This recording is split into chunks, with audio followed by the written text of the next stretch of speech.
പറയട്ടെ, സുബഹി നിസ്കരിച്ച ഉടനെ ഉറങ്ങണമെന്ന് നിർബന്ധമുള്ള ചില ആളുകളുണ്ട്. അവർ രാത്രിയിൽ ഉറക്കമൊഴിച്ചവരാകാം. പറയട്ടെ, രാത്രിയിൽ ഉറക്കമൊഴിക്കാതിരിക്കുകയാണ് വേണ്ടത്. സുബഹി നിസ്കാരം ജമാഅത്തായി നിസ്കരിച്ചിട്ട് സൂര്യൻ ഉദിക്കുന്നത് വരെ ഒരാൾ ദിക്റുമായിരുന്നാൽ ഹബീബ് നബി തങ്ങൾ പറയാണ്, സുമ്മ സല്ലാ റകഅത്തൈനി, സൂര്യൻ ഉദിച്ചതിന് ശേഷം പിന്നെ 2 റകഅത്ത് സുന്നത്തും നിസ്കരിച്ചാൽ കാനത്ത് ലഹു ഹജ്ജത്തിൻ വഉംറ, ഒരു ഹജ്ജും ഒരു ഉംറയും ചെയ്തതുപോലെയാണ്. സുബ്ഹി നിസ്കാരം കഴിഞ്ഞ് സൂര്യൻ ഉദിക്കുന്നത് വരെ ഖുർആനോത്ത്, ദിക്റ്, ഇൽമ് പറയല്, അതേ അത്തരത്തിലുള്ള നല്ല അതൊക്കെ ദിക്റ് തന്നെയാണ്. അത്രയുള്ള വിഷയത്തിൽ ഒരാൾ ഏർപ്പെട്ടാൽ അവന് ഒരു ഹജ്ജും ഒരു ഉംറയും ചെയ്തതുപോലെയാണ്, അതിന്റെ പ്രതിഫലം പോലെ കിട്ടുകയാണ്. എന്നിട്ട് അവിടുന്ന് പറഞ്ഞു, താമ്മത്തിൻ താമ്മത്തിൻ താമ്മ, 3 തവണ പറഞ്ഞു പൂർണ്ണ ഹജ്ജ് പൂർണ്ണ ഉംറ, അതിന്റെ പ്രതിഫലമാണ്.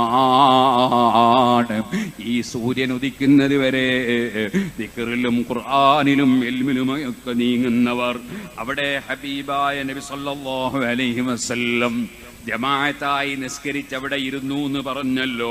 അവിടെ പണ്ഡിതന്മാര് വിവരിക്കുകയാണ്, അവിടെ ഇരുന്നു എന്ന് പറഞ്ഞാൽ അതേ സ്ഥലത്ത് തന്നെ ഇരുന്നുവെന്നാകാം, അല്ലെങ്കിൽ അതേ പള്ളിയിൽ തന്നെ ഇരുന്നുവെന്നാകാം. എന്നാൽ ഒരാൾ തവാഫ് ചെയ്യാൻ വേണ്ടി എഴുന്നേറ്റാലോ, അല്ലെങ്കിൽ ഇൽമു തേടാൻ വേണ്ടി ദർസിലേക്ക് പോകാൻ അതേ മുതഅല്ലിമീങ്ങൾ എഴുന്നേറ്റ് നടന്നാലോ, കുറ്റ്യാടി സിറാജുൽ ഹുദയിൽ അതാ സഹീഹുൽ ബുഖാരി ഓതുന്ന മക്കള് അവരിങ്ങ് ടൗണിൽ നിന്ന് നടന്നിട്ട് അപ്പുറത്തേക്ക് നമ്മുടെ ക്യാമ്പസിലേക്ക് വരും. സുബ്ഹി നിസ്കരിച്ചവരങ്ങ് നടന്നാൽ അവർക്ക് പ്രതിഫലം നഷ്ടപ്പെടുമോ? അതുപോലെ മദ്രസയിലേക്ക് പോയാൽ നഷ്ടപ്പെടുമോ?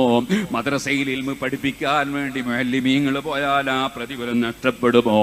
മുല്ലാഹിറുൽ ഖാരി റഹിമഹുല്ലാഹ് പറയാണ്, അതേ ഫലാ യുനാഫിൽ ഖിയാമു ലിതവാഫിൻ ഔ ലിതലബി ഇൽമിൻ ഔ മജ്ലിസി ബഅദിൻ ഫിൽ മസ്ജിദി ബൽ വകദാ ലൗ റജഅ ഇലാ ബൈതിഹി വസ്തമറ അലാ ദിക്രി. അതുപോലെ വീട്ടിൽ പോയി ഷർട്ടും തുണിയും മാറ്റി ജോലിക്ക് പോകേണ്ടവനാണ്.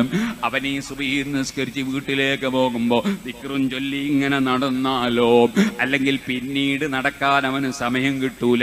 വ്യായാമത്തിന് വേണ്ടി ഒരു 40-50 മിനിറ്റ് നടക്കാൻ ഡോക്ടർ പറഞ്ഞിട്ടുണ്ട്. അങ്ങനെയാകുമ്പോ ഈ ദിക്റ് നടക്കൂലല്ലോ.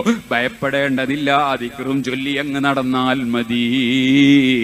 ആകയാൽ സുബ്ഹി നിസ്കാരത്തിന്റെ ജമാഅത്തും കഴിഞ്ഞിട്ട് സൂര്യൻ ഉദിക്കുന്നത് വരെ ദിക്റിലും ഖുർആനോത്തിലും ഇൽമിലും സലാത്തിലുമായി നീങ്ങിയാൽ ഹജ്ജിന്റെ പ്രതിഫലം, ഉംറയുടെ പ്രതിഫലം ഇത് നമ്മൾ സമ്പാദിക്കേണ്ടതല്ലേ. ഫമൻ യഅമൽ മിസ്ഖാല ദർറത്തിൻ ഖൈറൻ യറാ, നന്മയിൽ നിന്നൊരു മിസ്ഖാല ദർറത്ത് വർദ്ധിച്ചു കിട്ടുകയല്ലേ വേണ്ടത്. അതുകൊണ്ട് തന്നെ ആ മഹത്തായ സമയം ഉറങ്ങിക്കളയല്ലേ.